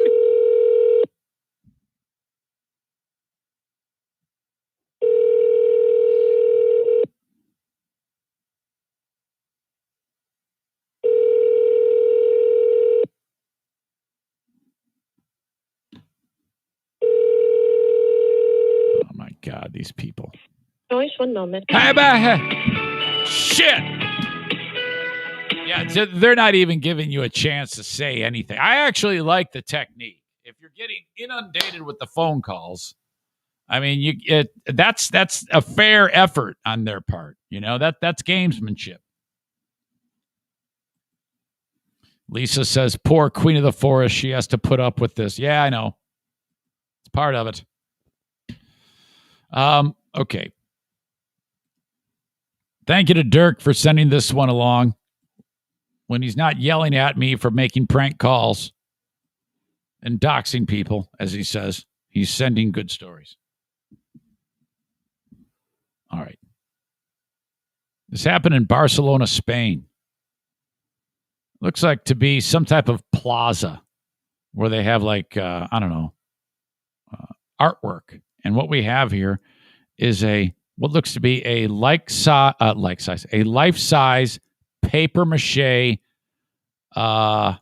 dinosaur, a stegosaurus. So it's on all fours. It's got the plates going up his back. You know, it's like a super large cow with a tail and plates like Godzilla on his back. That's a stegosaurus. And some artist made a paper mache stegosaurus. And a dad and his son are checking it out. And he's like, Dad, this is pretty cool. And when I say dad and son, it's not like a little kid. It's an adult son and a dad, and they're checking it out. And while they're getting close to it, they're like, it stinks. It smells like shit. What? Why? This is terrible. It smells like death. It smells like a rotting roadkill. You ever smell roadkill? Or if you've ever had the unpleasant experience of being around a dead person when they're actually found dead for way too long, and you're like, oh my God. That's what they smell. Like, where the fuck is this coming from? Is it on my shoe? What the? They're looking around, or holy shit, it smells bad. They tip somebody off. They go, hey man, it smells like shit over by the stegosaurus. They go, did the artist intentionally put shit, or did he put roadkill up the asshole so it would smell like a dinosaur or something like that? So then they go, no, I don't know what the fuck you're talking about. So then this guy goes back, and there's like a little opening. There's like in part of the making of it, there was like an opening at the leg joint or something like that. And he kind of holds his cell phone light up to it, and he looks in there, and it's lit well enough. And there's a dude in there. There's a guy in there, and he's fucking dead. There's a dead body inside of the dinosaur, rotting. What? Now, my first thought is paper mache. If you're making it on the outside, wait, what? What's going on here? Is there now what I'm looking at? If you were to, I'll put it up here on the screen share so you can see what I'm seeing. Okay, look, You can't, there's like no way to get inside of it that we can see. But maybe on the other side of it, there's like an opening, I guess. I have no idea. But this isn't that gigantic of a thing. It's like maybe 8 foot tall, 10 foot tall, tops, from the top of its body down to its feet. Cops said, yep, 39-year-old guy had been reported missing. And sure enough, they found the dude inside of there. Firefighters had to cut the statue open in order to get the body out. So did the artist put him in there or something? What is going on here? The man found inside the papier-mâché statue has not been identified, had allegedly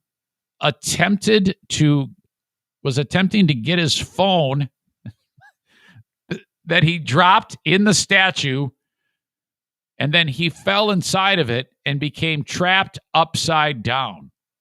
This is so weird. So okay, if you're in there and you can't get out, can't you say, I'm inside a Stegosaurus. Somebody get me the fuck out of here. What? Police have yet to confirm what the cause of death was and are awaiting on an autopsy report, but said no foul play was suspected. And that's it. That's all we know. This dead guy was found inside of a Stegosaurus. This is so strange to me. So many questions. How was it? Did he get put in while they were making it? No. They said he dropped his cell phone. So there's an opening you can fall in to this statue? You fall into a statue. And if you did fall in, it's not that hard to get out. I mean, at the worst, it's paper mache. You can fucking smash the belly of this thing and you can get out. You can bust out of it. That actually would be kind of fun. So now people, and I don't even know if the guy got out of there right away because there's like a memorial. They're like, oh no, he's dead inside of there. And people are bringing flowers and putting him I swear to God, putting him at the feet of the dinosaur. Like, oh God, and he's still in there. Oh, holy shit.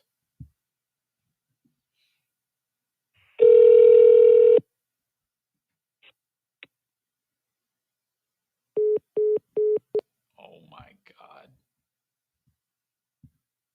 They're so on to me. Oh, fuck. It's to a point now where they don't even say, thank you for calling, please hold. They just pick it up and hang up.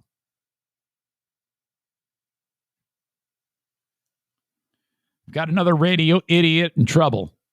That's what I titled this live stream of the podcast. Another radio person has done something stupid. Okay. That coming up along with audio. It's terrible. It's not terrible like I'm offended. I'm not offended. And it shouldn't be offensive. Okay. It's one of those things. But I just cannot believe radio people are this stupid, knowing that in that whole medium, you cannot do this. This is not acceptable. And I don't know if they know that. It's just crazy. I'll get to it in a second. Thanks again to the Mario Flores Lakeshore team of Van Dyke Mortgage. Okay, anywhere in the United States except Maine, South Carolina, Alaska, and Hawaii. Call upon Mario and just pick his brain about mortgage possibilities. It could be a refi, could be you're just, hey, I'm getting a new home. I want to try Mario out, or at least talk to him about it, about how he can work for them possibly. Or if it's your first time mortgage. Or if you're the guy or the girl who's like, shit, my credit stinks. There's no way I could possibly get a mortgage. Would you just call and put him to work? Okay. 231-332-6505. If you happen to go to voicemail, make sure in your message you say, I listen to the Eric St. Show podcast. Okay. I'd like you to drop my name because you get the extra red carpet treatment. The Mario Flores Lakeshore team of Van Dyke Mortgage, 231-332-6505. My pals at BK Guns and Stuff. I just heard, who was that? I just got an email from, I think his name is Randy,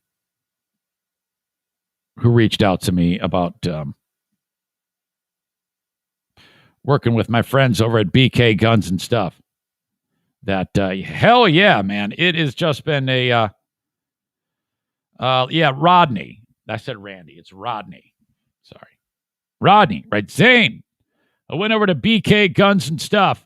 I went to see them to put a muzzle brake on my 450 Bushmaster. I have no idea what a 450 Bushmaster is, but it sounds big. This is the third time that I've called upon them to do work on my firearms, and every time they have done a great job. Have a great day. Keep up the great work. And then he says, the Ben and Eric podcast is the best. Signed, Rod. Thank you. That's awesome, Rod. I appreciate you for the fine report. Please share your success stories about talking to Eric St. Show podcast sponsors, working with them. I'd love to hear these success stories. Reach out to Benjamin at BK Guns and Stuff. Honestly, the best way to do this is you can, first of all, go to their Facebook page, the letter B, the letter K, Guns, the letter N, Stuff. The letter B, the letter K, Guns, the letter N, Stuff. Or just click on their logo at ericzaneshow.com. It'll take you right there, and you can go about it that way. Or send Benjamin a text, 616-902-2447. Hey, Benjamin, I'm in Dallas, Texas. How do I get you my gun for you to fix? Because I love Zane's show, and I want you to fix my weaponry because you're legendary. And then he'll text you back and get that ball rolling. You're going to have to send the gun to the mail. Yes, you can do that. 616-902-2447. All right, latest radio idiot is a guy by the name of Tim Conway Jr. I wonder if Tim Conway Jr. is related to Tim Conway, legendary comedian. Let me ask that question to the internet. Is Tim Conway Jr. related to Tim Conway? A lot of people have asked that question. I'm sure it is. Yeah, I figured it would be, because why else would you would want to use that name for credibility? You know, I mean, hey, it's Tim Conway's son, and he in fact is. He's the son of the late Tim Conway. I always thought was hilarious. Tim Conway Jr. resides in Burbank, California with his wife, and as of right now, he is in trouble. All right. Tim Conway Jr. works on some iHeart radio station called KFI. I mean, not only is it radio, which is shit, it's AM radio. Wasn't that a song by Everclear? Everclear, is that the name of the band? Or Everlast? Ever something? Ever Ready? Everclear. AM radio. Love that song. He's on with some lady named Sharon Bellio. The idea was, let's do a bit where you call up Sharon and you do a ridiculous impression of an Asian person, some Chinese guy or some Japanese guy. Now, of all the groups of people that right now you don't want to make fun of, it's Asians. Because every time you turn on the news, there's some poor 99-year-old Asian guy that some 25-year-old crazy fuck walks up to him and bashes him over the head with a sledgehammer or some shit like that. And I think, isn't May like is like Be Kinda Asian Month or something like that? It actually has a name. Asian, I don't know what the fuck it's called. I'll get to it in the story. But this is bad. This is really, really bad. You absolutely don't want to be taking a run at any group of people nowadays. Well, you know, the big ones. First of all, you can't make fun of black people. You can't make fun of Jewish people. You can't make fun of Asians. Who else can you not make? You can make fun of Germans. You know, it's all like, you got to know the playing field. And especially on public airwaves like this, that anybody can hear it, you know, and radio is, of course, garnered by the bottom line, and you don't want to be on the receiving end of somebody trying to cancel your ass, because holy shit, that can get pretty ugly pretty fast. So if you're in radio, you're aware of these things, okay? There's a set of rules that go on in radio right now. You don't make fun of Asians, you don't make fun of black people, you don't make fun of gays, you don't make fun of transgendered people, and then you stick to things like reading Reddit lists and hey, how was your day today? You know, that's, you got to keep it safe. This is the landscape of radio these days.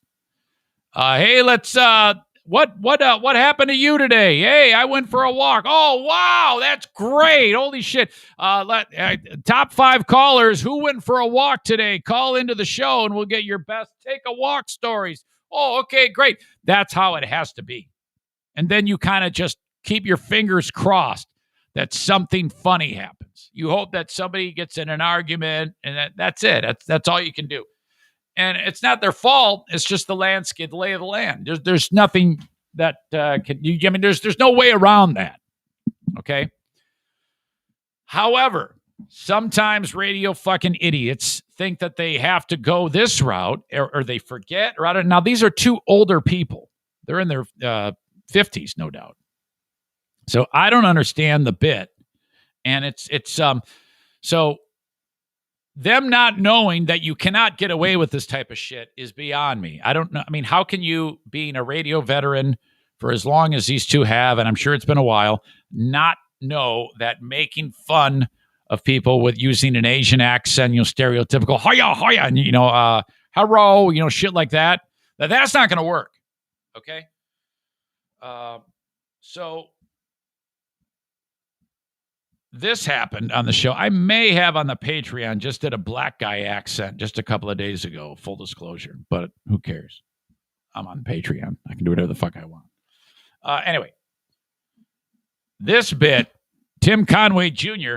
gets the co-host calls into the show, and I still don't know what the fuck is going on here. Right? Yoko Sakamoto, you're on KFI. How are you? Oh, how are you? Tim Conway Jr. Oh, be the bamboo. But do not break. So she's just making weirdo noises. She's not even doing anything. You can't even understand what the fuck she's saying.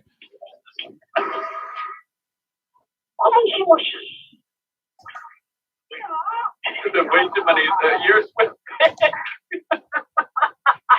a world of sports. And with every sports drop, Okay, here's the problem. First of all, it's not funny. Had it been funny, and you could even understand the jokes, at least you could fall back on, well, yeah, we're going to get fired, but at least it was funny. It's not. It's stupid. You can't even understand the idiot. And here you got Tim Conway Jr. His dad's looking down at him from heaven saying, you fucking idiot. This is not funny. You're going to get fired, and it's not funny. And how do you not know in this day and age in radio that you have to stick with fake emails and fake pre-rehearsed, pre-written bits with fake phone calls and, just basically asking people how their day was and shit like that? How can you be doing anything other than that in this day and age? Everybody knows that if you're on the radio doing anything that is even remotely funny, you're going to get canceled. Most radio people are too worried about getting canceled and actually afraid to take a stand or talk about anything that anyone is talking about because they don't want to get anybody mad. All that bullshit. For whatever reason. I can't blame them. It's shitty. Tim Conway Jr. and the person making the call, Sharon Bellio, they've been suspended without pay for this stunt that they did in early May. Now, why it took so long, I have no idea. Very strange. Bellio pretended to be Yuko Sakamoto, the wife of local sports radio personality Vic the Brick Jacobs. That's true. What followed was a 5-minute skit. They indicated in the story it was more than just cringeworthy. It was cringeworthy because it was so shitty. And May, I got it here. It's AAPI, Asian American. What does that stand for? Asian American Pacific Islander? Is that what that means? Asian American Pacific Islander Heritage Month was beginning. Angry listeners demanded the station take action. KFI's parent company, iHeartMedia, sent both of them home for a week. You know what's crazy is how long it took to get them in trouble, because typically what radio does is if a radio entity has like talent that does shit like this, what you do is you wait. If you're management, you wait to see if anybody noticed. And if they noticed, you wait to see, okay, what are the threats? Are they going to call on advertisers? The second they start bringing the advertisers in and you start hearing from people saying, I think we're going to pull back on the advertising. It's like, oh my God, holy fuck, we lost $1. Holy shit, lay everybody off. Oh my God, this is fucking terrible. You're suspended. You're fired. Oh, we're so upset. Even though it happened a month ago, we were waiting to see if anybody would notice. Son of a bitch. You got to be a real asshole if you get canceled or suspended for any amount of time in radio on AM. AM? Ugh, fuck. My God. Oh, that is terrible. So these two are fucking done for a little while at least. And then the guy, Tim Conway Jr., he has to apologize. And again, I just never buy the apology. He says, my words tonight will never convey the shame that I am feeling because of my actions. And I really want to apologize. Was that her that said that? Oh, yeah, that was her that said that. Since then, KFI has been airing public service announcements about anti-Asian hate. God, that is so insulting. I mean, is the idea, well, yeah, we had hosts that are stupid and did dumb shit, so we're going to make it up to you by talking a big game. You just, God. And I just don't understand how radio people can be this dumb and not know the playing field that they are on. Jesus. Zane, don't try it again. It's just not working. Yeah, I know. You know what? I want to. I really want to get a hold of these people. Okay, hang on a second. What am I doing? Sometimes I wonder.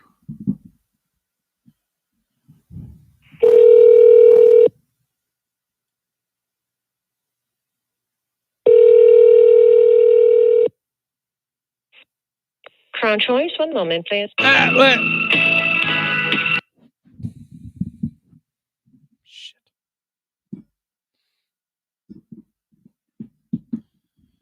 Their day is coming. I'm going to get them one of these days. Maybe not today. All right. So radio guy's in trouble. I've got an email from Jesse I want to read to you. Jesse went to Las Vegas. And, okay. This is what went down. Jesse went there, and his email about his, it comes to us because of, I posted that, hey, on yesterday's podcast, I'm going to be talking some beauty tips. Okay? And I'll be weighing in on all of these things. All right. Jesse writes this. Hey, Zane, since I recently started a new job, I haven't really had the opportunity to listen to the podcast live. Listening to you stumble over naming the keto diet the other day was painful, like watching a scary movie and watching the dumbass go in a room that already knows the bad guy is in it. Also reading the podcast title about beauty and aging, anti-aging tips. I am sure they are cheaper than $3,000. I say that because I was on vacation last week and ended it in Las Vegas. Well, while there, I got swindled, he says, into dropping $3,000 on luxury beauty products for my wife. I bought this thing called red light treatment machine. I bought a red light treatment machine that supposedly cost $7,000 and a bunch of lotions and shit. At the time, it sounded great. The more I think about it, though, the more I feel like I got scammed. And I wrote, what the fuck is red light treatment machine? He says, it's like a vibrator for your face with lasers. Apparently, over time, it can help treat acne and wrinkles. This is the one we bought. I clicked on it. It's Okay. And I wrote, wow, did you check product reviews? And he says, yes, after I bought it. So I got lucky, I guess. He says, a lot of people say it does actually work. And most of the complaints were that the machine stopped working and customer service sucks. Well, I think that's a big deal. That probably would have swayed you. My wife has heard of red light therapy before. I guess you can get it at the spa, but it's like $75 a pop. The salesman was good, though. I give him that. Here's the story. Hang on. We were walking by, and he said, hey, you want to try a free sample of whatever skincare product? It's closing time, so I'll give you extra freebies. I said no and kept on walking. Of course, my wife says she will take one. Then the guy wants us to come in the store. He did a treatment on both of us. Now, it did have instant results. My puffy eyes were no longer puffy, and I could feel my skin tightening. Weird shit, actually. He asked if we wanted to buy it. That's where it started. He said, now get this. This is a great salesman. So they've spent $0 at this point. But now he's managed to A, get their attention, B, make a quick sales line, C, get him into the store, D, put the material on his face, E, ask them to buy it. He said the smallest bottle is $400. I said, fuck that. So then he goes, all right, I'll give you the big one for the same price. We bought it. Then, before we go, he starts in with the red light thing on our faces. No noticeable difference. But then he showed us all these, quote, after 1 month of use, before and after photos. And I'm like, thinking to myself, how the fuck? So all you needs is a photo and you're going to be convinced of something? Don't you know what Photoshop is, really? Then he asked if we were interested in the machine. We said, how much? God, he's got to be thinking he's got himself a first-class rube. He said, yeah, this one's $7,000. I was like, nope.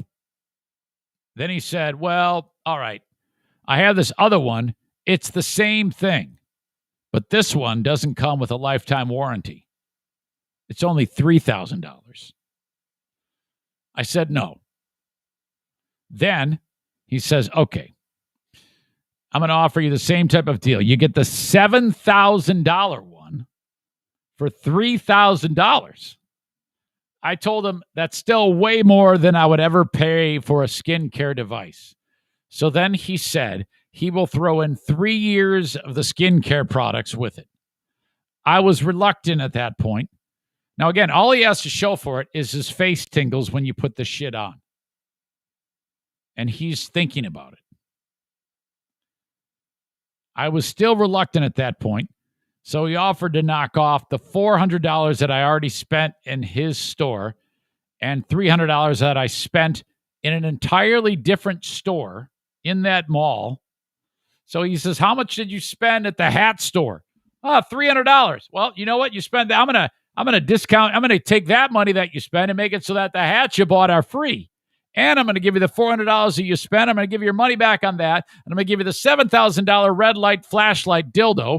I'm going to give you that for $3,000. So that's $7,700 worth of shit for $3,000.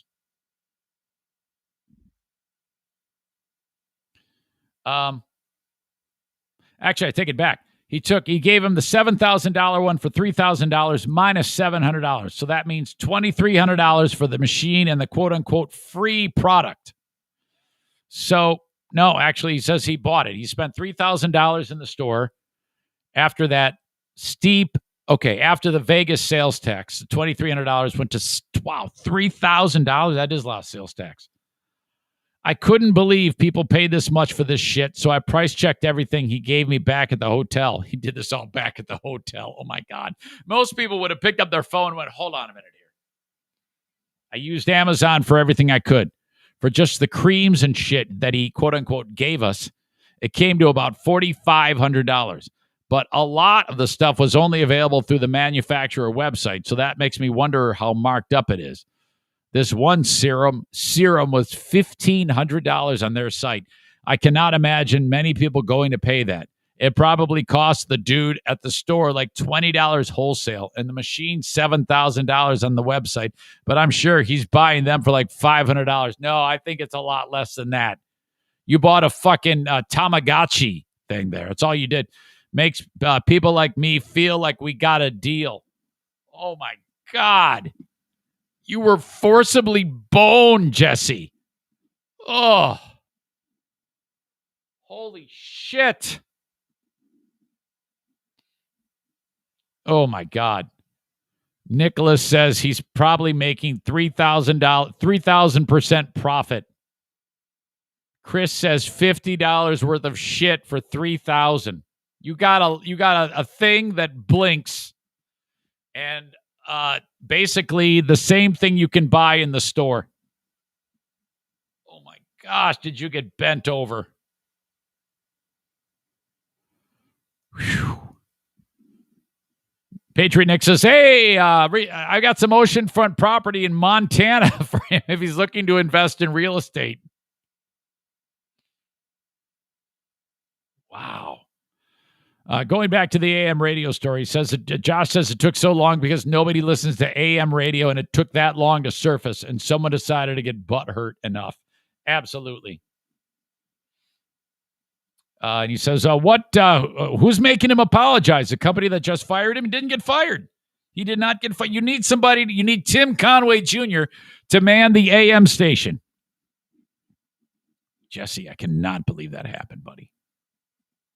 My God, please, Jesse, I need a report about how the red light, what the red light treatment is doing for you. Please let me know. Ladies and gentlemen, we are moments away from the asshole of the day on the Eric Zane Show podcast. Here's your qualifying stories. 143 days till the Grand Rapids Half Marathon. Eric still struggling on the workouts. The NFK is going up north with us. The shit cannon fired yesterday. The Mackinac City hotel room moron asshole. How about the guy who got exonerated from murder after being in prison for 32 years? You know, I think it's a two-horse race at this point. Mackinac City hotel room asshole.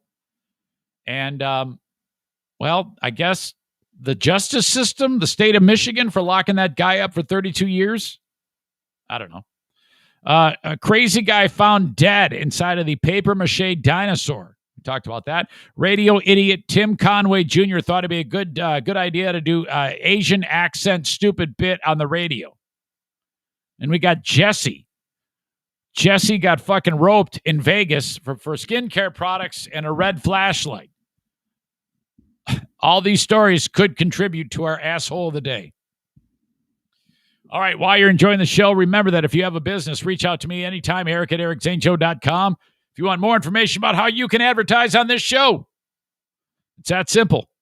I'll tell you all about it. That's no obligation on your part. All you got to do is send the email, tell me more. That's it. eric@ericzaneshow.com. My latest sponsor is Dumpster Divers. Not all dumpsters are created equal, okay? Theirs are clean, they're smaller, they're taller, gets the same amount of crap inside of them, and you're not paying for extra weight that you will never, ever fill up. If you go to any other dumpster company in West Michigan, they're going to charge you for a weight limit that just by throwing out all the shit in your house or ripping shingles off your roof, there's no way in hell you're going to meet that weight limit, but you're paying for it anyway. Their price breaks are at a lower weight point, so that you don't overpay for something you don't need, okay? A lot of these dumpsters, the space that's in them, there's no way they could accumulate that much weight in them, but you're still paying for it. You've got a lower price point when you go to dumpsterdiversllc.com, dumpsterdiversllc.com, or just get to their website by clicking on their logo at ericzaneshow.com. It looks just like that over my shoulder. And so that's how they do it. And they can put a dumpster just about anywhere. If you're in a highly populated area, a city, whatever, outside of an apartment complex, maybe for commercial, whatever you need, they got it all. Or residential right in your house, in your driveway of your house, not in your house, driveway of your home. And it's not a big, long thing with low walls, takes up all that space. No, high wall dumpsters, clean, all custom made for the folks at Dumpster Divers. They take care of their stuff so it doesn't look like shit. It's not all rusted out. And you got the boys from Dumpster Divers doing a great job, startup business, working together to make you save money when it comes to a dumpster. Okay? Yeah, it's just a dumpster, but still, they're not all created equal. You won't pay as much. And also what they do is when you fill it up with shit, your dumpster, they're going to look at what's inside of there. And if they're like, that can be donated. We could make this available to some people. They're going to take shit out of there and then donate it. That's what they do at Dumpster Divers. That's true.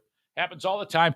They shoot clever videos of some of the things that they found in a dumpster. You won't believe what people throw away.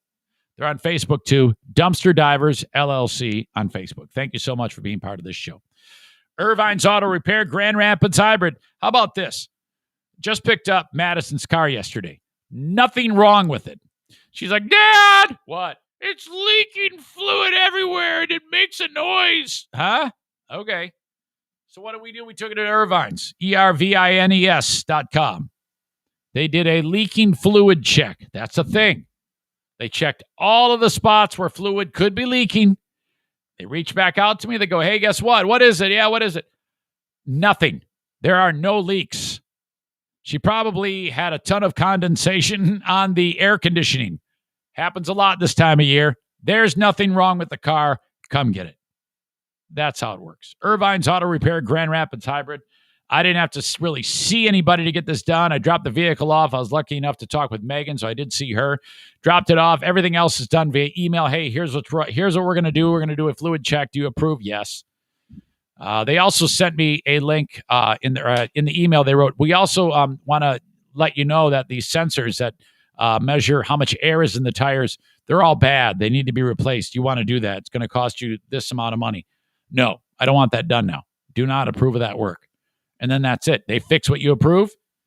Next thing you know, hour later, they send you a bill via your email. I paid it right here. And then they sent me another email. Okay, you're going to be picking it up after hours? Yes.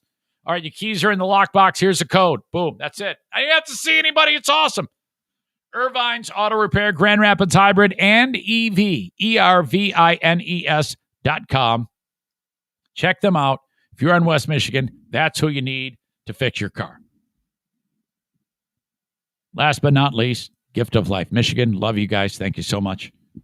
If you want more information about organ donation, in the event that you take your dirt nap, you can't take it with you. Those organs can save 8 lives. Make sure you are on the registry so that if something untimely happens to you, the gift of life can be given by you because of your forethought, your selflessness, and taking care of your fellow man. Okay? This is so simple. Harvest the organs, 2 kidneys, liver, pancreas, intestines, heart, lungs, all can be donated, improving the lives for up to 75 people with various tissue donations and cornea donations, all because of you, because you are in the donor registry in the great state of Michigan. Thank you to my friends at Gift of Life Michigan. Get to their website by clicking on their logo that looks just like that one at ericzaneshow.com. All right, let me see if we have any other last-minute emails coming in. Let's see. Another baseball fight involving a Dodger fan, this time in Houston. I know you love the Dodgers. All right, I'll get to that later. Thank you, Michael Ball. Idiot. All right. Asshole of the Day nominees. I've already told you, Asshole of the Day, State of Michigan for convicting an innocent man. Yeah, hard to overlook that one. Oh, man. Nick says, I'd rather be cussed out by Benny than sit in prison for 32 years of my life over a mistake that the state made.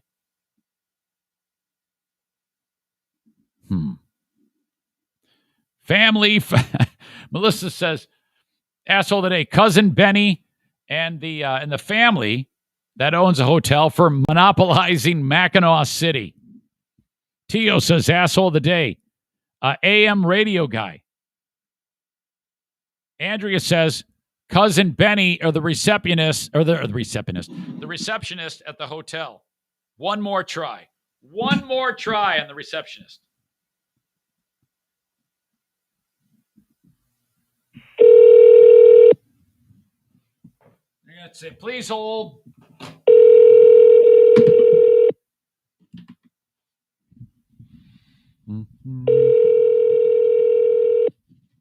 It's that one again.